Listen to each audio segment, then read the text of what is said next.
welcome to episode 2 of the FarmHopLife podcast. I'm Matt. I'm Kaitie. So today we're going to be talking about the plan for FarmHopLife. So last episode we talked about what FarmHopLife is, what it is we're doing. So now we're going to go through the plan. You want to start? It's kind of complicated. There's a lot of steps. There is a lot of steps. There's more than 2. So first off, we're going to contact people to see if they need help, or people can contact us to see if they need help. And we can set up like, oh, you're in this state, we're currently in this state. Okay, we're still here for like another week or 2.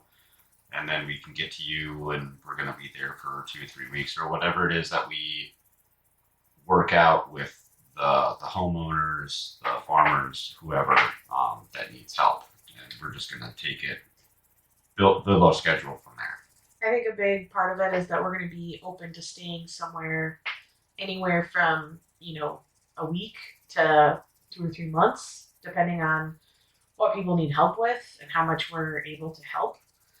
Matt's got a background in construction. I don't have a background in construction, but I can be handy. I'm good in the garden. Thinking about taking a permaculture class to kind of expand my skill set when it comes to helping on the farm. So if there's something that we could definitely contribute, we're open to staying somewhere much longer than a week.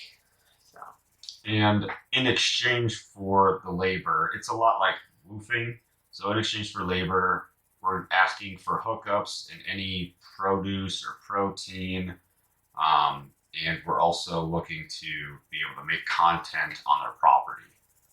So like taking photos, doing an interview maybe,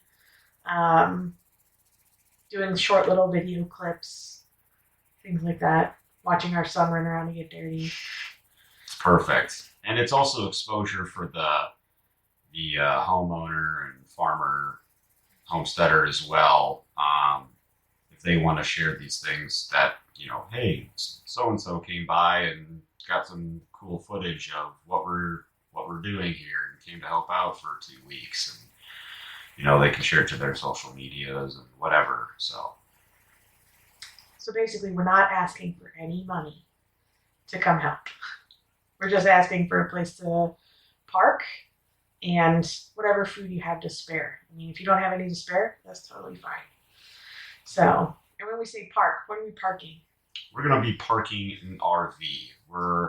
Kaitie's been doing a lot of research on travel trailers, specifically toy haulers, because of the back that drops down. It can be turned into like a little outdoor patio area. All these people are renovating them. Sometimes there's websites that you can buy renovated ones already that are equipped with a bunch of stuff, like solar panels or composting toilets.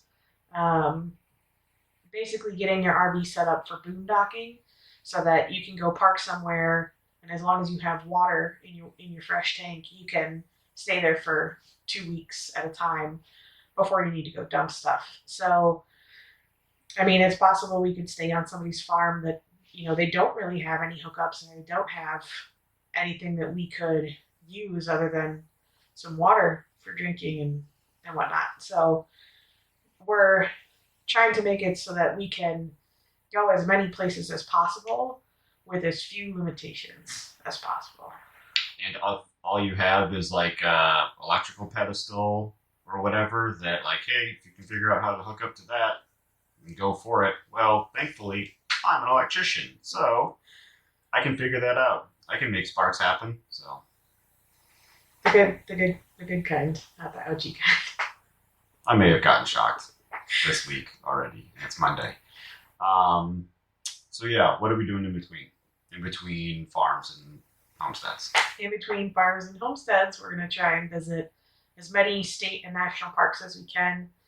I grew up traveling to a bunch of different national parks, and I feel like it's a great way for your kid to see the country and I mean, we still have half the country that we've never seen. So we're going to try to boondock as many places as we can and wake up to great views and just go explore. And I had worked in Yellowstone for a month during one summer, and that was great. I'm sad that I left early, but I'm doing it with a family now, so it's going to be 10 times better. Except we're not going to work in a national park. Probably. So until we get our stuff together and actually are able to hit the road, some things that we're going to be working on in the meantime. I'm already doing remote interviews. I did one last night. Got published. Remote interviews help me learn more. I need to learn how to talk better. So that helps, being able to converse with people, ask questions, like know when to say a thing and, learn how to talk. But also learning what other people are doing in different parts of the country. Like you talked to somebody from where? South Carolina last night. Yeah. And so learning about what he's doing and what his family's doing versus the first interview we did with somebody who lives in Wyoming. Yeah. So just kind of gaining knowledge of what people have going on. And we're not talking to like big farms or anything like that. We're talking to, the other family that's homesteading down the road. Right. So. And we're building our network that way too. Like, hey, check out FarmHopLife. Like, they did a piece on me a month ago or whatever. The other thing that we're going to be doing in the meantime is local farm tours. So just last weekend we found a new farm to us. I guess they've been around a little while. That they actually sell like raw milk and a bunch of pastries and all this stuff. And eggs. The mom, the matriarch of the homestead, actually just so happened to graduate from the same high school I did a number of years before me, but it was kind of cool to have that connection. So it's a private Catholic high school. It's not like common. So and it's in Minnesota. Yeah. We're not there. Yeah. So yeah, we're looking forward to getting to know them some more. Just one in specific. So we're also going to probably try to reach out to some farms that are more in our immediate community and see if there's something that we could help out with. Like there's a guy down the road who has chickens, like a lot of chickens, and he sells them to some grocery stores and stuff. But we don't know a ton, but we have our own chickens, and I'd like to go down and help, even if it's just for a weekend, just learn what he does and how he does it. That way we have that knowledge to take forward while we're traveling around.